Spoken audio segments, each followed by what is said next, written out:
I swore an oath to my countrymen and kin.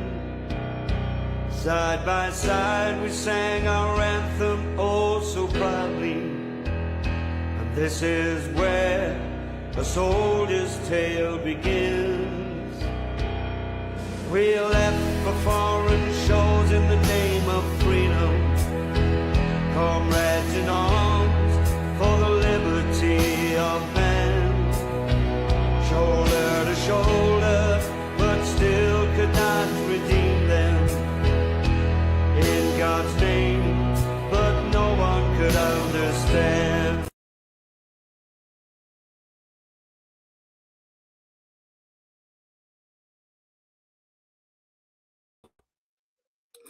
Don't know what's happened there, but welcome to the Late Night Veteran Show, guys. This is episode 84.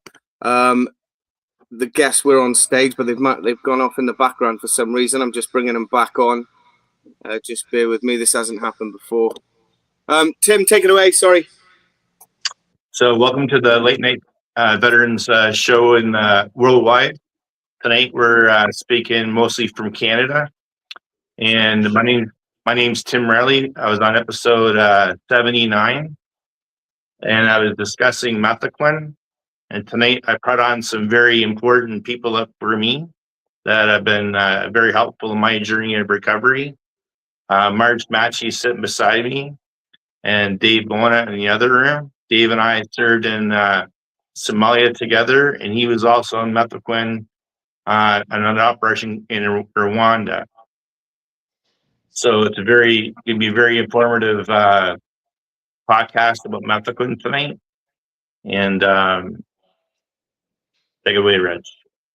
Yeah, Pete, what I'm hoping for tonight's show, first of all, I have to say this is registered and approved through the British Armed Forces Covenant. We need to put a face to mefloquine. We need to not only show the human suffering, the family suffering, and so much more. Dave, what I'd like you to share, how many people have been taking mefloquine, also known as Lariam? Glad you said that. That's actually quite a large number. We're worldwide, we're looking at, there's probably been just under 1 million soldiers exposed. The largest proportion of these individuals are American soldiers, followed by British soldiers. And then there's various countries around Europe that's also got exposure.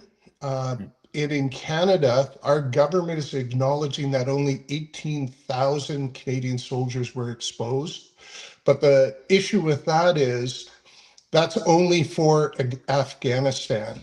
If you can easily double that number, so we're going to say in Canada, there's probably around 38 to 40,000 Canadian soldiers exposed to mefloquine.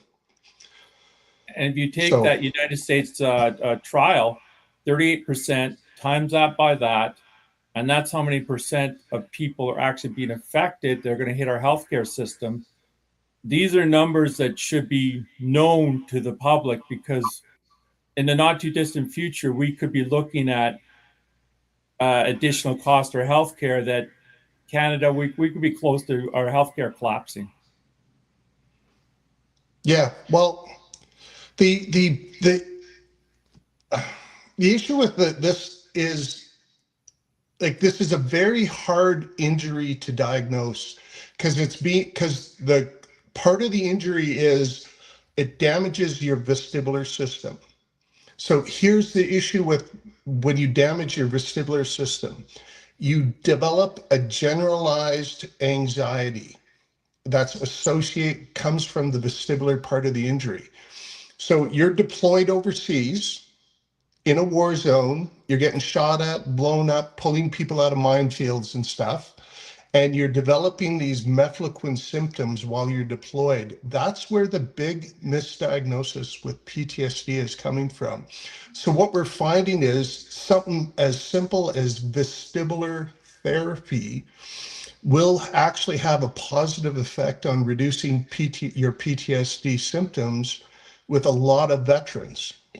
And how do you tell the difference between vestibular anxiety and PTSD anxiety, it's simple. Just wear a chest strap, a heart rate monitor. And for example, my PTSD stuff, when I smell dead people, because I was in Rwanda in 94, my PTSD will shoot up to 228, my heart rate. And with my anxiety related stuff, it only jumps by a couple of points. So like my resting heart rate is really low. It's like 48. And when I get the vestibular stuff, it'll only jump up to like, 54, 55, 56 in that range. And then as I stress that vestibular portion out more, that will slowly increase. Whereas anything PTSD relate, it's an instant adrenaline dump into your system and it shoots it right up. So that's how you can tell the difference between the vestibular and the PTSD related anxiety. Yeah, Marge, I wanted you to share a little bit. I know your husband. Can you talk a little bit about that, like the phone call you got about your husband, and then what you're going through too? Well, it's been a long time. Thanks for having us on, Reginald. And I appreciate the chance that we get to talk about mefloquine globally. I think it's more well known, than in Canada. Because of my husband, this happened in 1992. He was deployed in December, and he was one of the first 1,000 that was sent to Somalia. I knew he wasn't fit to go. I knew something was wrong with him then, but he just wouldn't let on until the day before he left. And he said, it's this effing drug. Long story short, he said, it's like walking around having nightmares while you're wide awake. And I said, well, can't you switch? And he's like, nope, orders from headquarters. That's the way it is. And off they went. So he came back on leave in March, the early first week of March. And by March 16th, the Somalia affair happened, the murder and torture of Shadane Aroon, which we've lived with for the past 33, going on 34 years. Never condoned that and never will. But we all need to understand what got Somalia to that place, and it is mefloquine. That little white pill changed so many people instantly, including my husband. So, and Tim and Dave, and sometimes it was one pill. We've lost people to one pill that weren't even deployed in the army. But so it's become a lifelong battle or fight for me to make this known, because it wasn't even 3 months on the ground for my husband's boots to hit the ground. This was already available in Canada as Lariam. They had no intention of ever following the drug study that they were supposed to be part of. No consent forms were signed. They were just given the drug, and we see the fallout of that now. Also, with this drug, isn't it given to the civilian population still? Yes. In Canada? Yes, it's known as Lariam. So if you're going to go for a trip somewhere that has malaria, you're going to get offered Lariam, to fight malaria. There are better alternatives, but mefloquine or Lariam is once a week and it's cheap. So that's how some Canadians are starting to act in regards to like road rage and stuff like that. It could be nothing more than just a reaction to the mefloquine, you could say. I've often wondered, and I mean, you hear that PTSD is the catch-all phrase within the general public. Now you hear that a lot, and I'm wondering if, every time that happens, I want to say to them, did you travel? Did you take an anti-malarial? Because if you, the blue chart that we use that was developed by a gentleman, Mr. Minosky, Bill Minosky from the United States, lists the symptoms of traumatic brain injury, PTSD, and mefloquine. And out of the, I can't remember exactly how many symptoms there are, but 18 mimic PTSD. So the Army got away with burying it under that for a very long time. And they almost won. They almost did get away with this being just PTSD. Yeah, I watched that video, that documentary on APTN. And Dave, you're walking across the compound, you're waking up, you're carrying your rifle, and you're running across the compound. And to people that says this drug can't affect you, there's an example. Pardon me?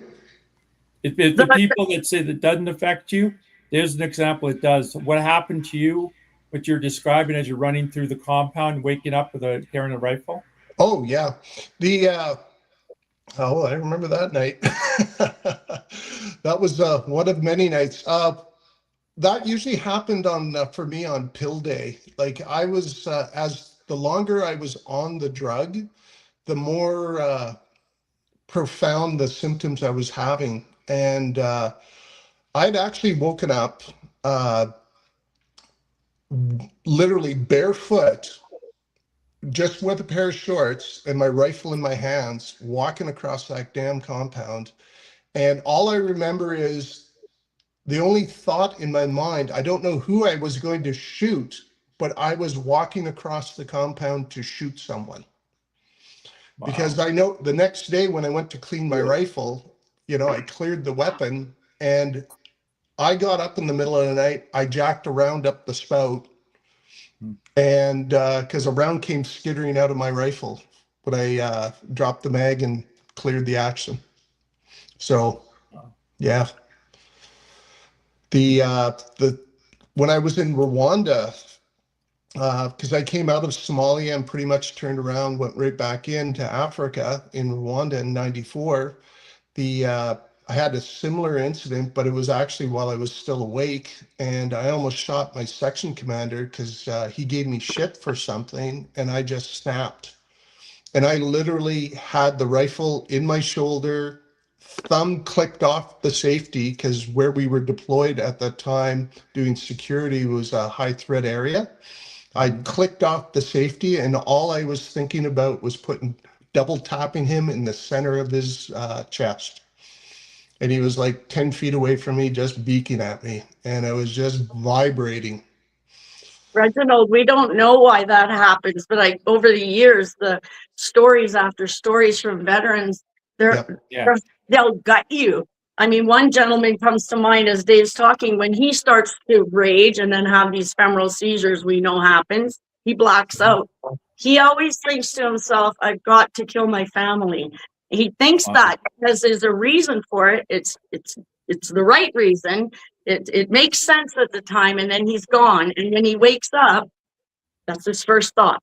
Did I do it? Because I would have, like, the day I took the pills, my dream, I don't know about anyone else, guys were talking, oh, I'd have these crazy sex dreams and shit. My dreams weren't like that. My dreams were a fucking freak show. Yeah. Like, I like bayoneting all the guys in my section in their sleep. And like, when I say the dreams are a freak show, like they're real. They feel like they're actually happening, you know? People are waking up, looking at you, and you can see the life draining out of their eyes. They're the gentlemen when I was in Rwanda, these killing people, these dreams progressed to the point where I was at home bayoneting my own family, like to the point where I was bayoneting my daughter, newborn daughter, in her crib, and actually taking it and shaking her off the end of my rifle. And then what you have to deal with is when you wake up, you don't know if this stuff is real or not. And then you have to face these people. But there's over in Nova Scotia. It blurs the line, reality and dream, and you're like, holy fuck, you're just looking at, I just watched you die last night, and now we're doing security, or we're doing a convoy into downtown Mogadishu, or you're coming home, stepping off the plane, or you're waking up beside your wife and you don't even know if you fucking just tried to choke the shit out of her the night before. My trauma, like, was bad in Somalia and Rwanda, but I tell you, the trauma related to these dreams, like, was indescribable. Like, it's still like, look, I'm just fucking shaking, fucking thinking about all that stuff. Well, I got a question to ask you guys. You know, over in Nova Scotia, I don't know if you remember, there's that gentleman that he killed his mother. No, we saw is that mefloquine? We say it was. I talked to his sister, the last person to see him alive. Yeah, his pupils were fully dilated. He was pale. He was having difficulty forming words. He was walking with a slight lean. All the indicators that he was suffering from a mefloquine seizure. And that was the last person to see him alive within less than an hour before he committed that act. You know, you've actually said more that I've actually heard coming from mainstream media in your little talk there. Yeah, mainstream media won't even touch this. No. It's sad, really, isn't it? I don't That's know what the veterans, like that veteran show's for. I don't know how many interviews I've done over the years, and they just get buried instantly. Yeah. Yeah. That APTN movie, or the one Bad we Medicine did, was the best one. Yeah. That's the one that you're talking about. That one did not get buried for some reason, but it is a half hour long. It's not just clips, right? So, but that's a good one for information. Yeah, I stumbled across that one, and that's where I saw Dave and I saw yourself, and it was very informative. So it was nice to see. But yeah, you got any questions there, Darren? Please just jump in there anytime you want. Yeah, I've got a couple of questions down. So I just wanted to touch on a bit of memory and thinking towards the mefloquine. Have you noticed any changes in your short-term memory? Say again? Have you noticed any changes in your short-term memory? I didn't have any short-term memory. Literally, Right, okay. The wife would send me to the city to go pick something up. As soon as I walked out the door and jumped in the car and started driving to the city, I'd have to send her a text to go, hey, what did you need me to pick up from the city again? Yeah. And not even 5 minutes, like literally short-term memory gone. So I take it you find it harder to concentrate than you used to then? Well, you can't concentrate because this injury causes quite significant brain fog. Like you're amongst people and they're talking and you're having a hard time, especially when multiple people are in a conversation, like you're having a hard time processing what people are saying to you, you know? Yeah, and part of the injury also is it sometimes causes aphasia. So like the thought of what you want to respond to is in your mind, but you actually can't form the words. Wow. So what about balance and coordination? Have you experienced any dizziness or feeling off balance? Do you ever feel like the ground is moving beneath you? Yes. Yeah. That's the actual bigger part of the mefloquine injury is the vestibular damage.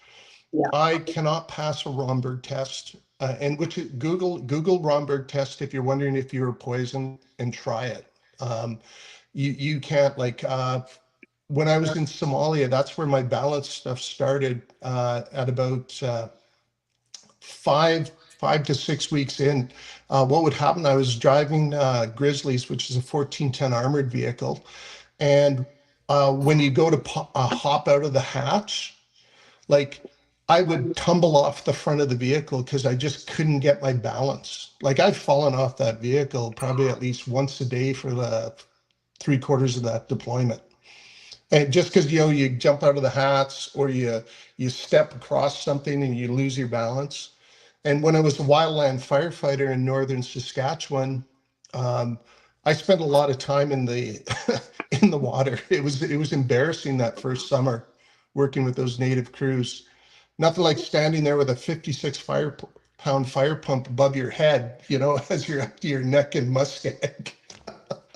So I developed a little training routine back at the base where I created a little obstacle course. I didn't even know I was doing vestibular therapy, but it was just more to save the embarrassment of. So what about your stress response? Do you feel constantly on edge or hyper alert? Have you noticed any exaggerated startle response? Say again. I'm sorry. I've Reginald and Darren. I can barely even hear you. You can barely hear me. What about now? Yeah. Turn yours up again, Dave. Turn your volume up. Yeah. There you go. What about now? Now, what was your Is that loud and question? clear? So I wanted to move on to a bit of the stress and response. Do you feel constantly on edge or hyper alert, or have you noticed any Oh my exaggerated God, startle response? anxiety. Just generalized anxiety, period. So Right from the get-go. It's 24/7. It's unrelenting. Um, it's you just get used to living with it. Um, and you're able to manage it. right, okay. But it never goes away until recently when I did a peptide, the Wolverine stack. But it was 24/7 for 30 years. Anxiety, generalized anxiety. I thought it was all PTSD related. It would increase, decrease. It was just crazy. Wow. And that's Yeah, I think. Go on. Sorry. no, I'm just saying no. What he's experienced is common across Yeah. guys taking it. Yeah. But the thing is, and that's where the big misdiagnosis with mefloquine poisoning comes from. That's why it's being uh, misdiagnosed as PTSD in the bulk of veterans, is because it develops. It takes about 7 weeks for mefloquine to hit its serum level in your body, where it's actually killing the parasites and stuff in your blood. So when it hits the serum level, that's at its max dose. So the day you take that pill, when it's at its serum level, that's when most guys start to get the injury. So this develops in theater, right? And my deployments were Somalia and Rwanda was a complete shit show for trauma stuff. And I mistook all of this generalized anxiety, PTSD, thought it was all related to the PTSD, but it wasn't. Like there was PTSD, like definitely, but I could reduce that anxiety just by doing simple vestibular therapy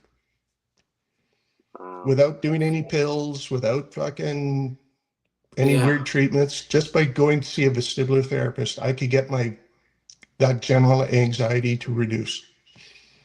So you guys, So we had a real military crisis in the last 10 years. Let's say it just peaked to where it was like it wasn't one a day, it was a few a day.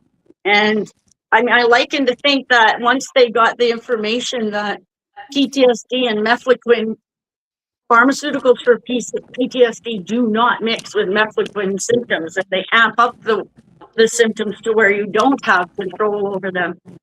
Learning to differentiate your PTSD from your mefloquine symptoms is life-saving.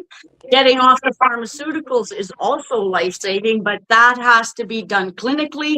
You must be weaned off slowly, or you're just going to create more havoc and more suicidal ideation, right?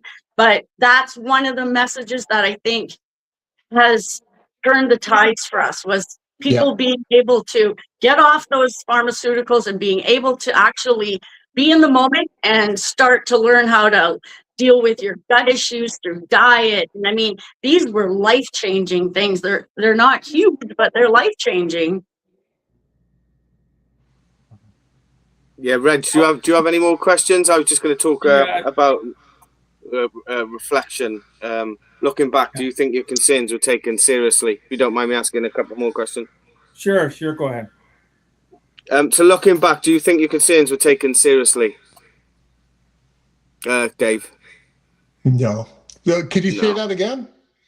So looking back now, do you think your concerns were taken seriously after you said about the side effects of the mefloquine and stuff like that, and your medical care? Our government? Yeah, do you think they took it seriously? Oh God, no. I know they didn't. I'm asking you the question. That's all. There's an active cover-up, and like I'm not trying to a conspiracy, and it's not really a cover-up per se. They at some point, someone early on with the implementation of mefloquine realized, whoa, this isn't what the drug company is saying, because originally it was like a 1 in 10,000 the rate of injury. One in What 50. we're estimating is it's more 1-to-1, 1-to-2, you know, the rate of injury with this. So they've opened this file and they go, holy cow, this is an absolute mess. And because right now, way Canada is set up, we're like your guys, where your veterans are treated through the National Health Service. Like we're treated through our provincial healthcare system. So they don't want to acknowledge this because the cost right now is being borne by the provincial healthcare systems. So the government is like, okay, yeah, they're getting treatment, but they're not really getting treatment. But if we go, hey, we kind of screwed up here and we injured you guys, then all of a sudden Veterans Affairs is going to have to absorb these costs. And I'll give you an example of some of the costs associated with this. From 2000 to 2014, I've had 3 complete cardiac workups. I've had, I believe it was 4 scopes from where they stick the scope up your butt to figure out what's wrong with the my gastrointestinal stuff. If I would have let them, I would have been on high dose pharmaceuticals, and the one drug they were going to give me was $3,000 a month. Like the cost, and this cost is being borne by the provincial healthcare systems right now. So if Veterans Affairs acknowledges, or the government acknowledges this, the cost is going to go right to Veterans Affairs, and it's astronomical, the amount of money. It's like, for me alone, like they spent $250,000 from 2000 to 2014 on one-on-one psychological treatment. They put me in inpatient treatment programs twice, once for PTSD, once for addictions. And each time with Veterans Affairs, I think it's $800 a day to be in there. And I was in the one for 6 weeks and the other one for a month. So the cost right now is absolutely huge associated with this. Like people don't realize like the extended costs, and we're plugging up our healthcare system. Like it's crazy. Like another thing, numbness and tingling. A lot of veterans have that in their forearms and hands, the front of their legs and their feet. Well, it's being misdiagnosed as carpal tunnel syndrome. You know, on average, like like a lot of mefloquine veterans are getting carpal tunnel syndrome surgery that's not relieving these symptoms. I've had a guy, he's had 4 carpal tunnel syndrome surgeries, and you tell me that's not cheap. And this cost is again being borne on the provinces. Like it's absolutely ridiculous. And like anger management programs because of the seizures. Like I'm a dad.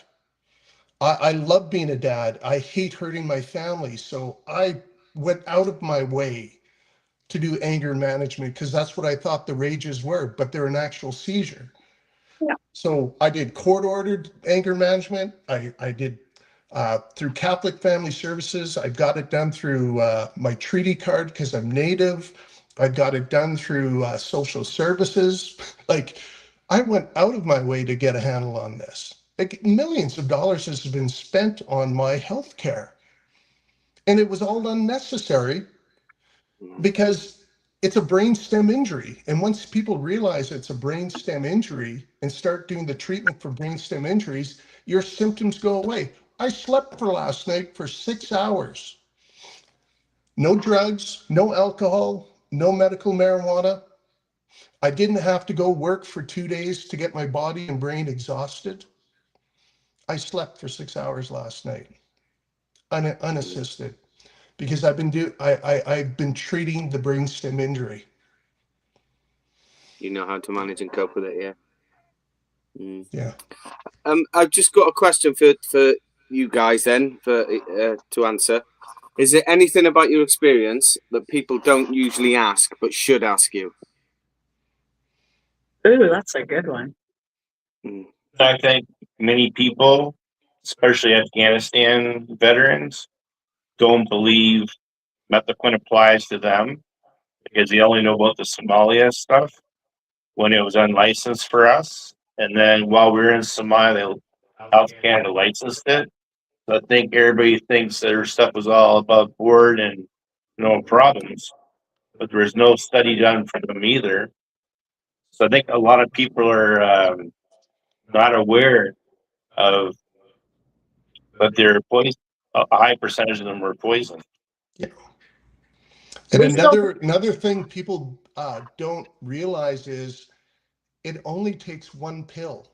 yes, One pill. One So if pill. you took the pill and you had the vivid dreams, you go, oh, this is bullshit. I'm not doing this. And you throw the pills away. If you had the vivid dreams from that one pill, those vivid dreams is the drug damaging your brain stem. You have holes burnt through your brain stem if you had the vivid dreams. Wow. in Somalia, it was actually given to all the higher ups too. So everyone was impaired over there, and they would have nicknames for the days that they would get that drug. So like each unit got it on a different day of the week: Manic Monday, Wacky Wednesday, Freaky Friday. My husband's was Psycho Tuesday. They were asking the leadership there was asking, please lock us up when we get that pill for the day. Just lock us in the compound, because they knew they couldn't control themselves or anyone else around them. Wow. Well, got another question here. What would you guys like to see? What would you guys want the doctors, researchers, or the military to understand about your experience? What's the main goal? For me, I like them to take it seriously and do thorough testing on people and not just be hogtied by the federal government where they're not allowed to talk about it or they're not allowed to diagnose people with it. Just to have a real honest, genuine clinical investigation into each individual. They don't need to do that, Tim, because they know exactly what the injury is. They have the lawyers involved. They've done the cost benefit thing with this. All they have to do is one thing. They just have to start screening people for exposure. And it's a simple question. Hey, did you take mefloquine? Did you have any of these symptoms? Vivid dreams, hyperaggression. There's a simple list, and it's the list that's on the box. Did you experience any of those prodromal symptoms that are found on the box? That's all they have to do. And it's a simple yes/no question. Did you take the pill? Yes. Did you have any of these symptoms? Yes. Okay.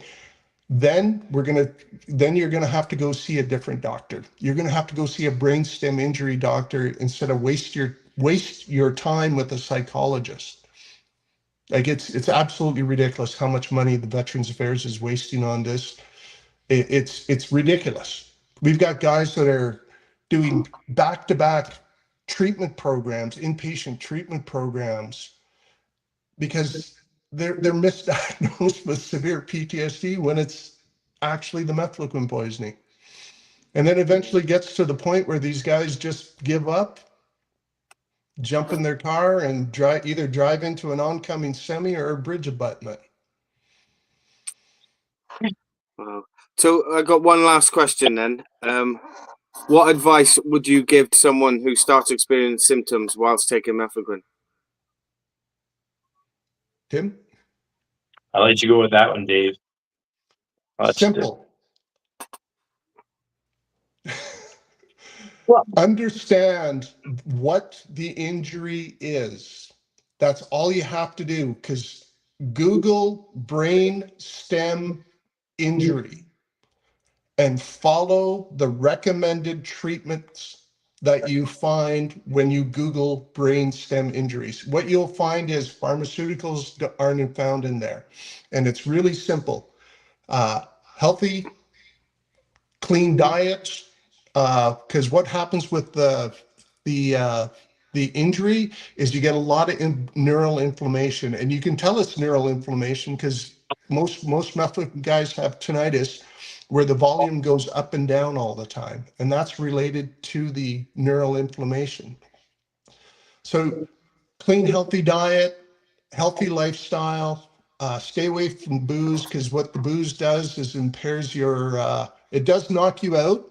And that was the only way I could sleep. That was, it works great at impairing the, or not impairing, but reducing the anxiety so you can sleep.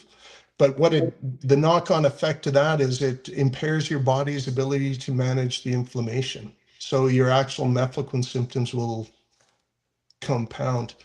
So it's just basically in a nutshell, Google brainstem injuries. See why I called him Dr. Dave? Yeah. Good at that. You know, I wanted to say, you asked me what I would have loved to see differently.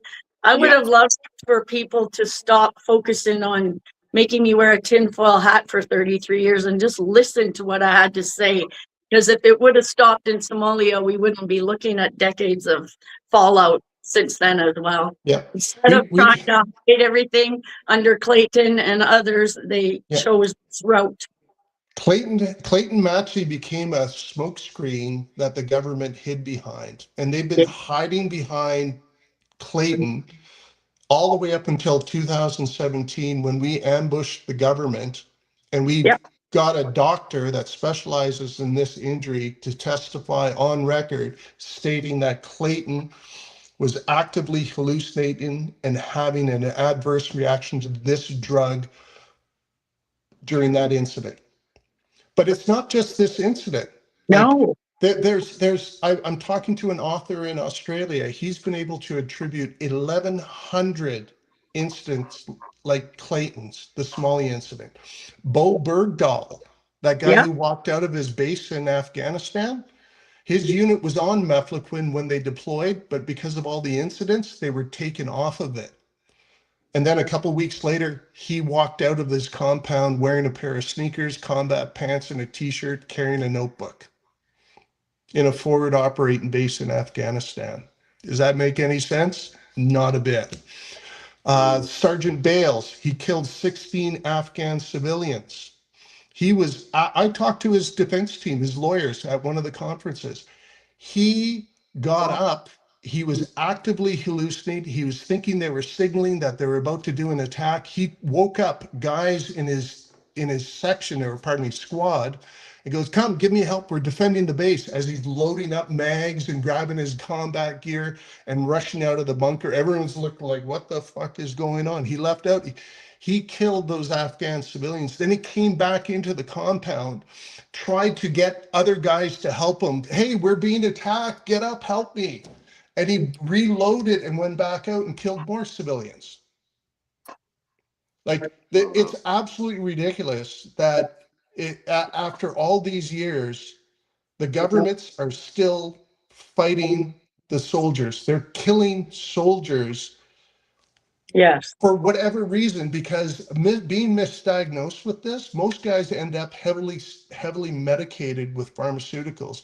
The only problem with that is a lot of these pharmaceuticals are toxic, and they cause a lot more inflammation, which increases the mefloquine symptoms. So eventually you get to a point where initially the medication works a bit, but then the negative effects from the medication boost the mefloquine. Like, you get to a point where you got guys that are maxed out on every medication possible.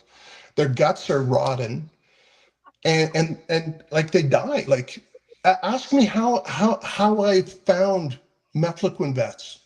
I'll give you a clear, perfect example. Some people, the drug never leaves their system. Claude Gourlay.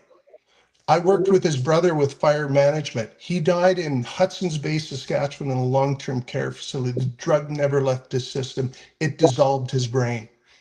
I've come across so many American soldiers and other Canadian soldiers that died this way. How else they die?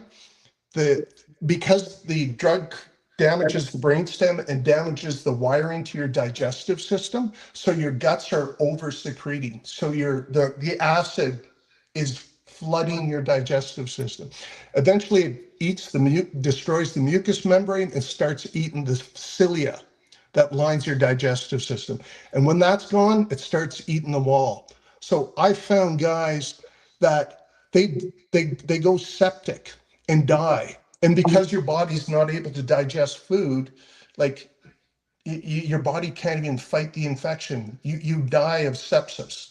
That's how you find mefloquine guys. How else do you find they die of heart attacks, a very specific type of heart attack. It's a regulation issue where the heart just starts racing. Yeah. I had this issue. For years, I went through our healthcare system.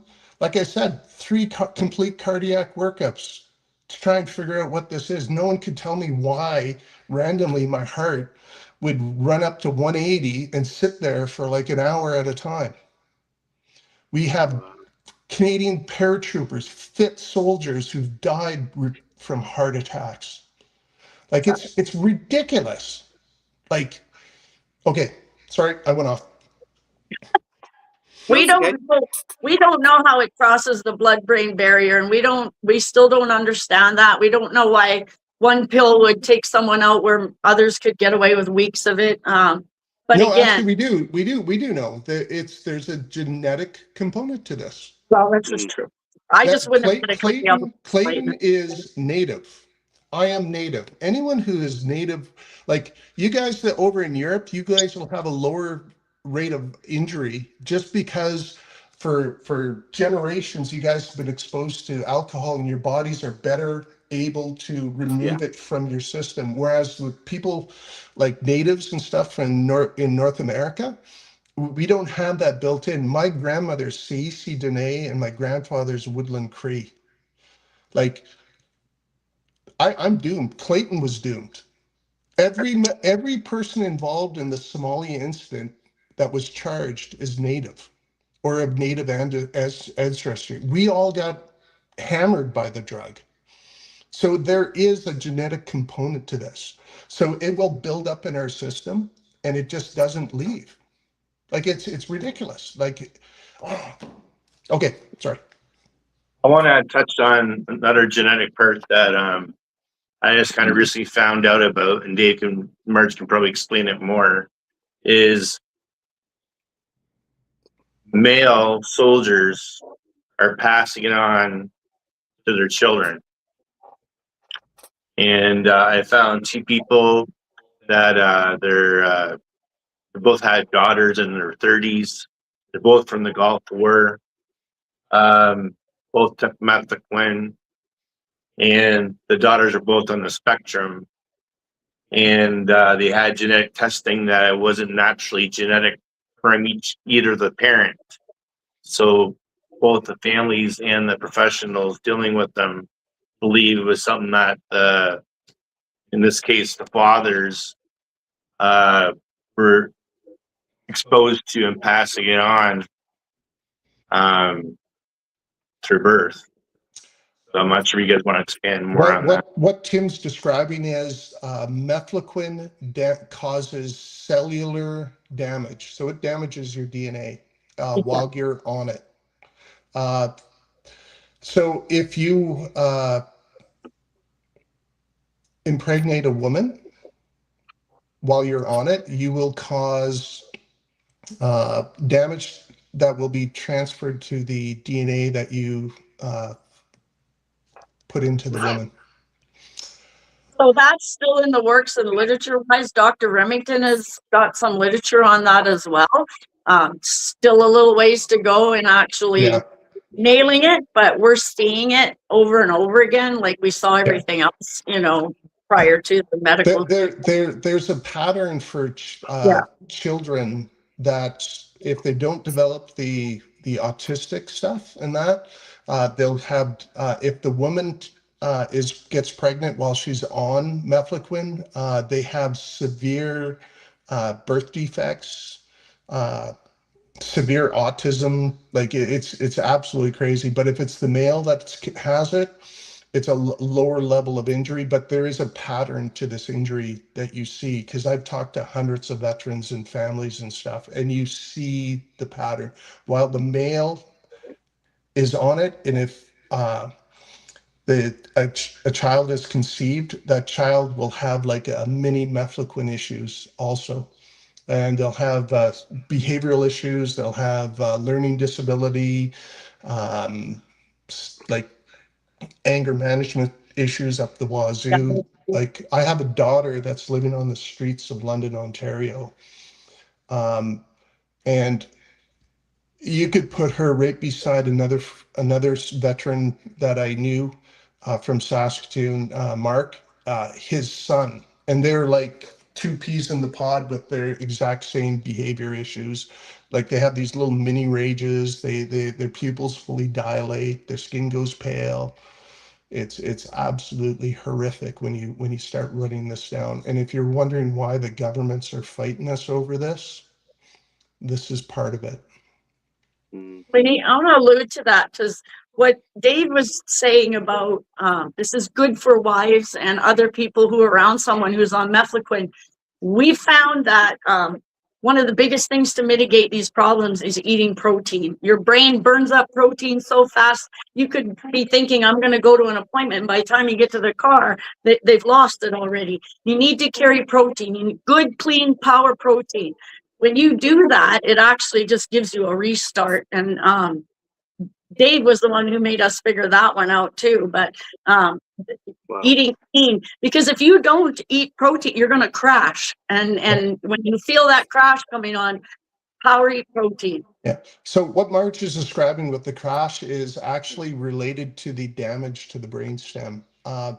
Due to the damage from mefloquine, remember what the damage is from mefloquine? It's holes burnt through the brainstem, so it damages different structures. We're either thinking it's the midbrain or the temporal lobe that's involved, and due to the damage, these area structures run out of fuel, and when they run out of fuel, that's when these seizures happen, and these seizures manifest as extreme anger. If I were to go to any prison in Canada and I pulled all the veterans that are in that prison into one room and did screening for mefloquine, I'll bet you 95% of them have mefloquine poisoning, and the majority of them are in there related to either family violence, assaulting people, road rage incidents, stuff like that, because I had the same issue, but I just got lucky that I got a sympathetic judge. He gave me a conditional discharge if I kept my nose clean and got sober. And yeah, no, like it's absolutely ridiculous. You can go to any federal courthouse in Canada, and I bet you could do the same thing in Britain and go, hey, go up to the district attorneys, like, the crown attorneys, and go, mention mefloquine to them.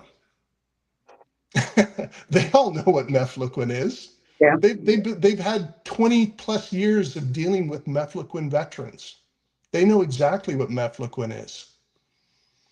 Like, it's absolutely ridiculous that this is going on as long as it has. We're killing people needlessly just to save the governments a few dollars now. Like, So people can have a good quality of life. They just have to know what they have, and it's a brainstem injury. I can't stress that enough. It's a brainstem injury. The uncontrollable anger you guys are having, or you gals are having, it's a seizure caused by the mefloquine. And it's either a midbrain or a temporal lobe seizure. Yeah. You can manage them so they don't happen. And all it is protein, protein, protein. Keep your gas tank full. Don't drink coffee. Manage your PTSD stuff. And this is where that PTSD stuff, again, more misdiagnosis. Because basically what happens is if you drink a lot of coffee, the caffeine gets your brain going 90 miles an hour, or the Brits, like tea will do the same thing because it's a lot of caffeine. it will cause your brain to run out of the fuel it needs to keep the midbrain or temporal lobe functioning. PTSD will do that. High stress will do that. If you have acid reflux, you're only eating once a day. Like your fuel tank's empty even before you even leave the house. Like you have to eat 3 solid, healthy, protein-rich meals a day if you have mefloquine poisoning. There's no ands, ifs, or buts about it. You have to drop caffeine out of your diet. You know, there's caffeine in chocolate, you know, like it sneaks in everywhere. Healthy diet, you can make those seizures so they don't happen. You can be actually functional. And if they do happen while you're out in public, all you have to do is refuel your tank. Get the hell out of Dodge, the situation you're in. Go into a restaurant. I've got like 4 or 5 restaurants in Saskatoon that serve all day breakfast. I used to what I didn't even know what these were, but I knew if I had food, they would go away. So I got subconsciously I was managing this mefloquine stuff. I just didn't know what it was. So I have restaurants that to this day, if I feel like one of these rages are coming on, I just dodge into the restaurant. I'll order my eggs, bacon, you know, hash brown type thing, glass of water, sit there. 45 minutes later, after my body's digested, boom, I'm able to get back into my day, be fully functional with my family out in public. Wow, that's really good advice. That's really good advice for people. This is why we hold the rally, you guys, so that people can hear this kind of thing when they're there, right? So that's why. 3rd and 4th, don't forget, October.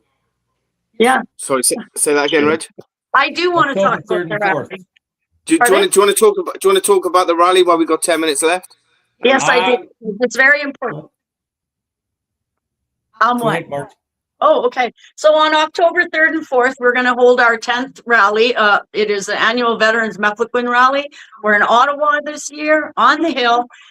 We will be holding an educational forum on the 3rd, and it's going to be featuring Dr. Remington Nevin, who's the world-renowned expert on this and our advocate through this whole thing. We'll be at the Montgomery Legion between 1 and 5-ish.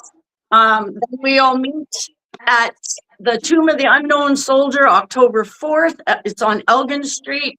We are going to march from the tomb to the hill, and we will rally there with speeches and educational, you know, things that people can have one-on-one time with advocates, but it'll be recognition speeches and some more education. Yeah. Guys, if anybody wants any more information on this, go across to our website. It will be on there by tomorrow morning about the rally and contact details. If you've got any questions, and if you've got any questions about mefloquine, these guys have experienced it. They've lived it, so they're the best people to speak to. And you're going to have a list of speakers too at the same time if they're going to be at the rally? Yeah, they're going to be there for sure. Still nailing that down completely. I'm still waiting on some, but we will have advocates and some of our MPs, the doctor, myself, you know. Wow.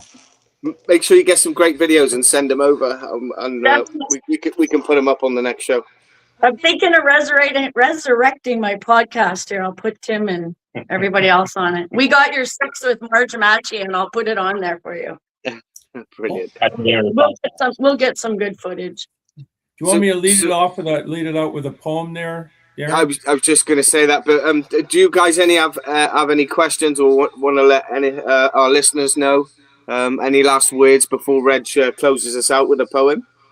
You're not in this alone, and we just reach out. And it's not you, literally it's the drug. Did you hear that? Nope. Go on, Tim. Another saying is, it's not you, it's the drug. So it's not you yourself first doing whatever, you know, adverse behaviors. It's a drug causing those behaviors. Yeah.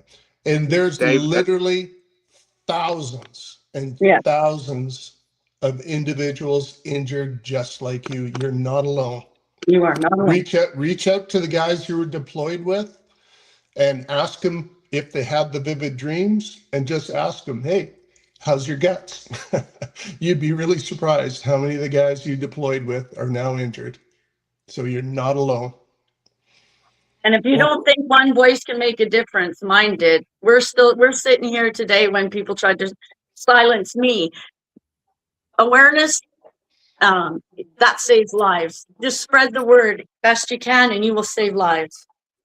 Yeah, I can sympathize with you with being censored there as well, because I was against COVID and the vaccines and stuff like that, and they censored me. I went outside Mark Drakeford's house, the MP of Wales, and they censored me and put me on the prevent for 5 years.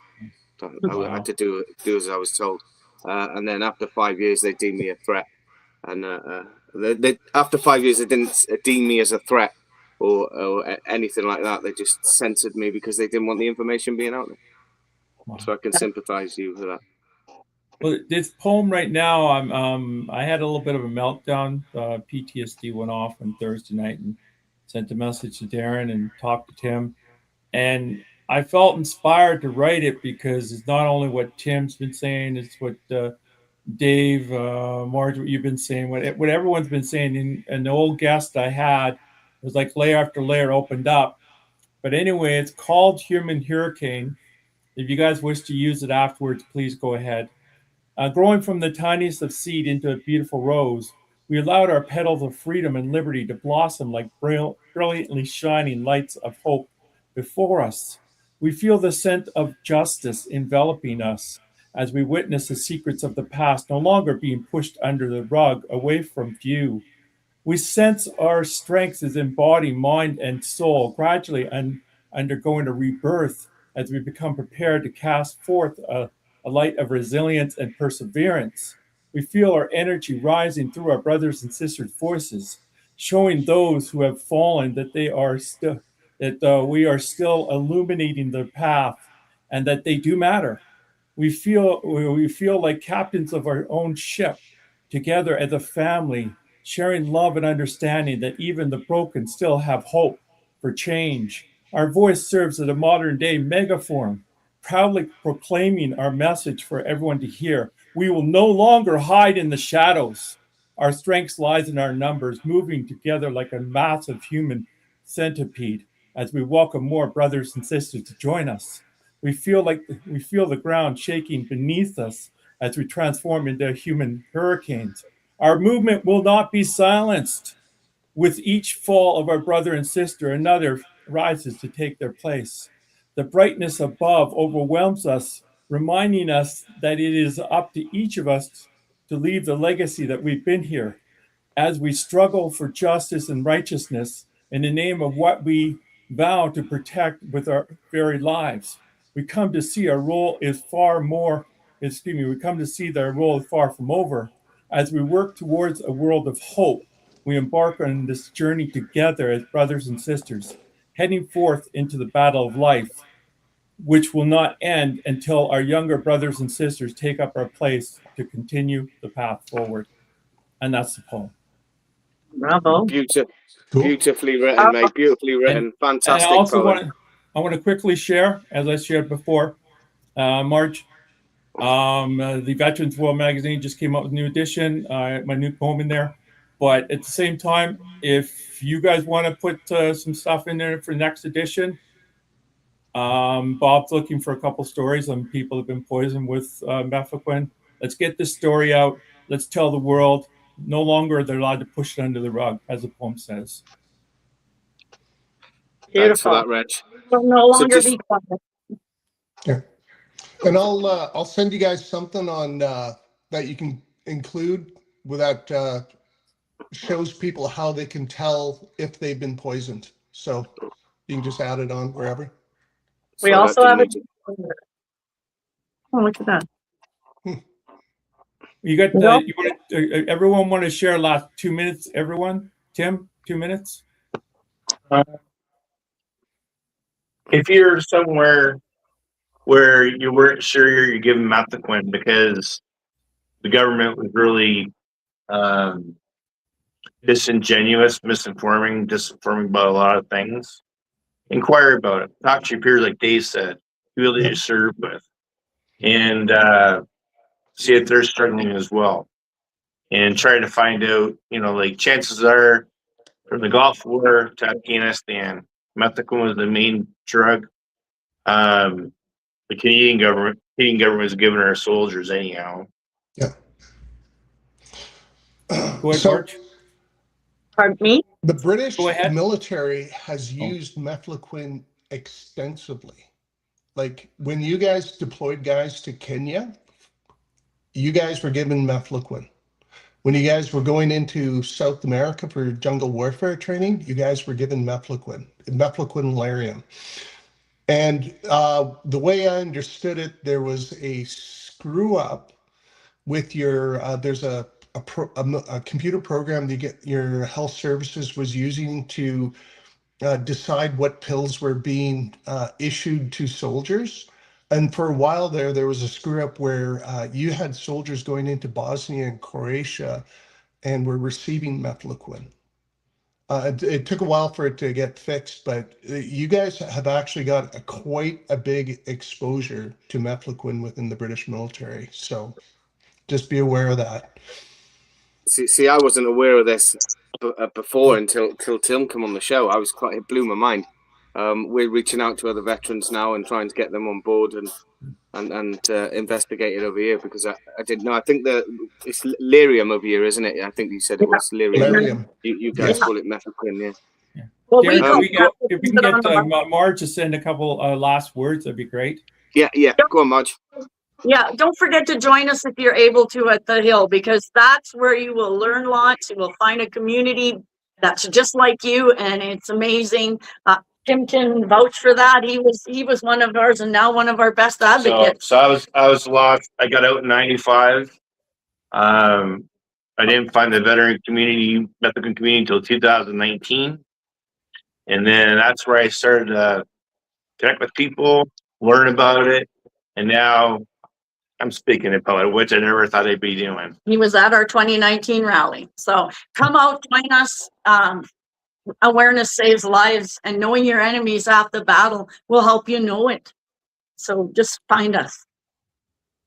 And don't believe the government. Yeah, that's right, guys. You hear them.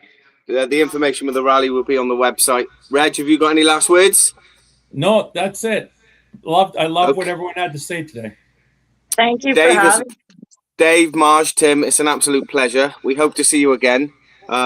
If any questions from us, please drop us an email or a message. Tim, you've got my WhatsApp. If there's anything we can do to support you, please let us know. We'll get this out there. I just wanted to also say thank you. We're over 13,000 followers. I think it's 13,500 now. Just want to say thank you. And also, guys, if you please like, share and subscribe, you will go into a draw for next month. I think it's on the 29th, and you're able to win a free Late Night Veteran Show t-shirt. All you've got to do is like, share and subscribe. Guys, it's the Late Night Veteran Show. This is episode 84. Thank you guys for tuning in, and we will see you soon.